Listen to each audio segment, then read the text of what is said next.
अस्सलाम वालेकुम जी। मोहम्मद अब्बास मुसाफिर आपकी खिदमत में हाज़िर है। आपको पता है मुझे सैर करने का बड़ा शौक़ है। कुछ मजबूरियों की वजह से हम दूर तो नहीं जा सकते, हम फिर नज़दीक छोटे मोटे देहात में घूम के अपना शौक़ पूरा कर लेते हैं। ये आप देख रहे हैं जी, ये है पानी का खाल। आबपाशी के लिए पानी आ रहा है, ट्यूबवेल लगा हुआ वहाँ पे, और बड़ा ही खूबसूरत, ख़ासकर जो शहरों में रहने वाले लोग हैं उनके लिए साफ़ शफाफ पानी गर्मियों के दिनों।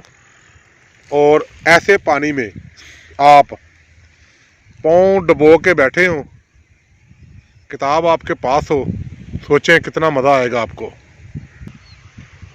गंदम पकने के बिल्कुल करीब है।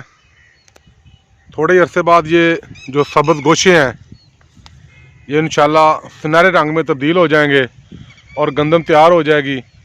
सामने सरसों के फूल, ताहदनगा सब्ज़ा ही सब्ज़ा।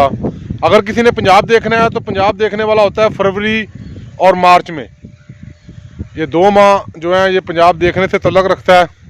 और ये मैंने आपको खाल दिखाना था जी, पानी का साफ़ शफाफ पानी जा रहा है सामने खेतों में।